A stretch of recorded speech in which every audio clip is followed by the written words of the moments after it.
أعوذ بالله من الشيطان الرجيم بسم الله الرحمن الرحیم۔ سورہ آل عمران مدنیہ۔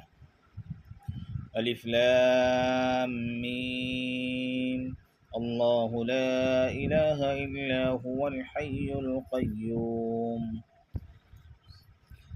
سب سے پہلے قرآن کریم کی صداقت کو بیان کیا گیا ہے، پھر توریت و انجیل کا ذکر ہے کہ اہل کتاب ان کے انکار کی وجہ سے سخت عذاب میں مبتلا ہوئے، پھر فرمایا ہے کہ قرآن کریم میں کچھ آیات محکمات ہیں اور کچھ متشابہات۔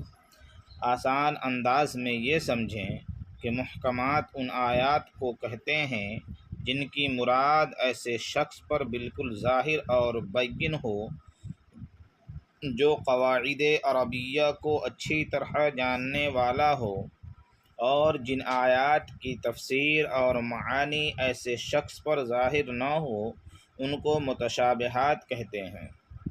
محکمات پر عمل کی ہدایت کی گئی ہے، جبکہ متشابہات کے معنی میں غور و فکر کرنے کی ممانعت وارد ہوئی۔ اخیر رکوع میں علماء کی صفت بیان کی گئی ہے کہ وہ اللہ تعالی اور قیامت کے دن پر بلا چوں و چرا ایمان رکھتے ہیں اور بارگاہ الہی میں ثابت قدمی، رحمت خداوندی اور درست عقیدے کے لیے دعا گو رہتے ہیں۔ ان الذين كفروا لن تغني عنهم اموالهم ولا اولادهم من الله شيئا واولئك هم وقود النار۔ اس رکوع میں مشہور اسلامی جنگ غزوہ بدر کا تذکرہ ہے اور کفار کو کہا گیا کہ ان کے مال و اولاد ان کے کام نہ آئیں گے اور انجام کار وہ فرعون و دیگر کفار کی طرح جہنم کا ایندھن ہی بنیں گے۔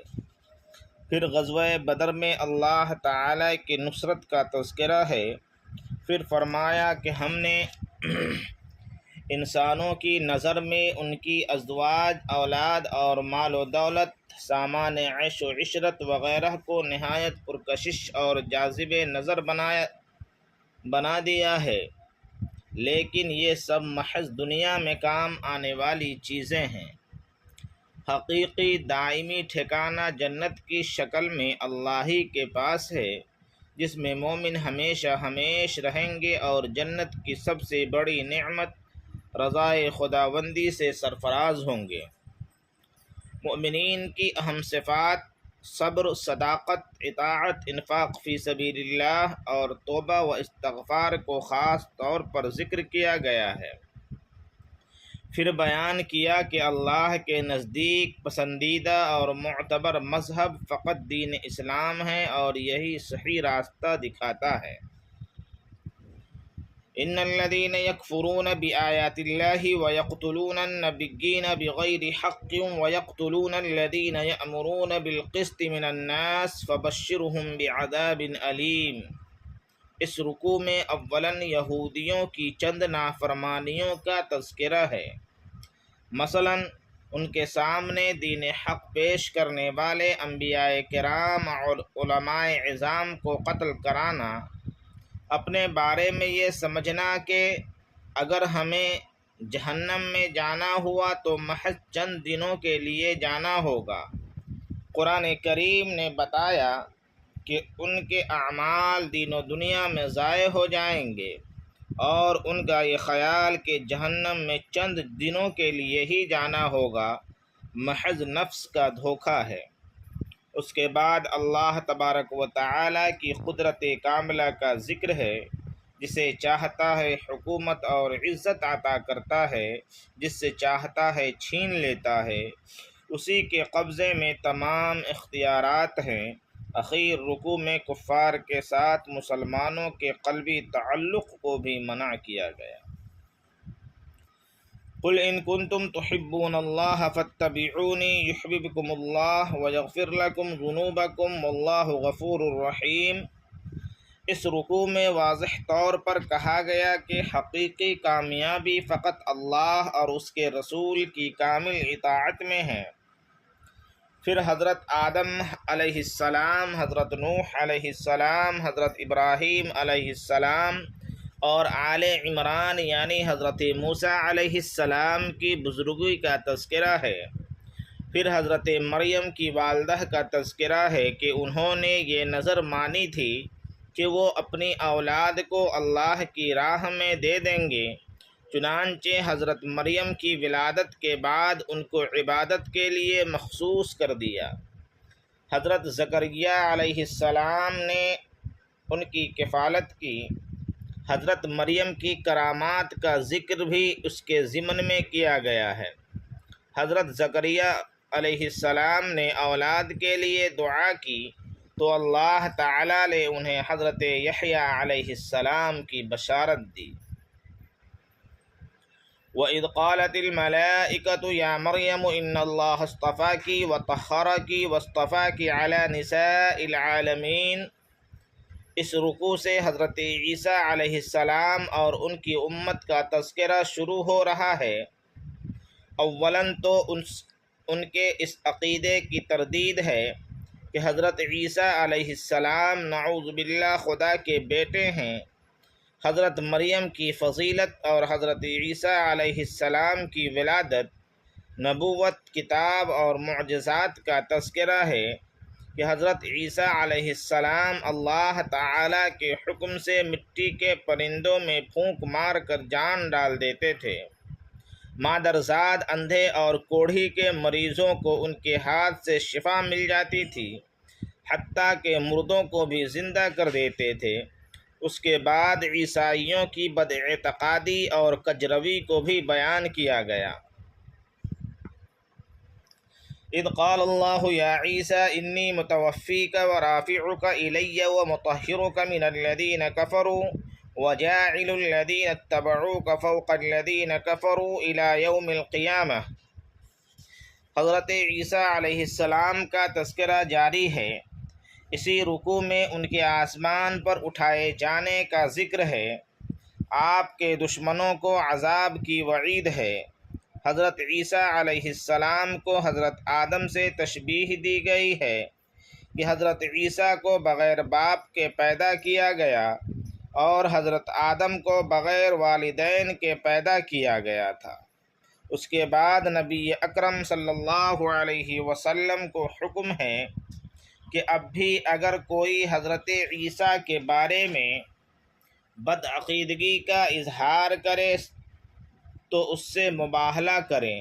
اخیر میں ایسے لوگوں کو سرکش اور فساد مچانے والا قرار دیا گیا۔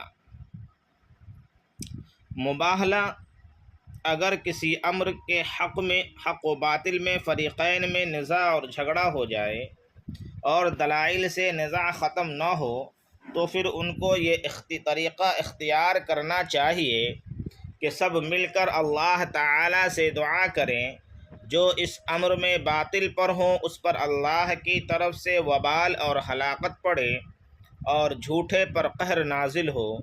سو جو شخص جھوٹا ہوگا وہ اس کا خمیازہ بھگتے گا۔ اس وقت پوری تعین صادق و کاذب کی منکرین کے نزدیک بھی واضح ہو جائے گی۔ اس طور پر دعا کرنے کو مباہلہ کہتے ہیں۔ قل یا اہل الکتاب تعالوا الی کلمۃ سواء بیننا وبینکم الا نعبد الا اللہ ولا نشرک بہ شیئا ولا یتخذ بعضنا بعضا اربابا من دون اللہ۔ اس رکوع میں یہودیوں کو توحید کی دعوت دی گئی ہے۔ حضرت ابراہیم علی نبینا علیہ السلام کو اس سلسلے میں اسوہ اور نمونہ بنایا گیا ہے کہ حضرت ابراہیم نہ یہودی تھے اور نہ ہی نصرانی، لہٰذا جب یہودی خود کو حضرت ابراہیم کا پیروکار بتاتے ہیں تو انہیں چاہیے کہ وہ دین ابراہیمی یعنی دین اسلام پر آ جائیں۔ دعوت کا اہم اصول۔ تبلیغ و دعوت کا ایک اہم اصول یہ ہے کہ اگر کوئی شخص کسی ایسی جماعت کو دعوت دینے کا خواہش مند ہو جو عقائد و نظریات میں ان سے مختلف ہو تو اس کا طریقہ یہ ہے کہ مخالفت العقیدہ جماعت کو صرف اسی چیز پر جمع ہونے کی دعوت دی جائے جس پر دونوں کا اتفاق ہو سکتا ہے۔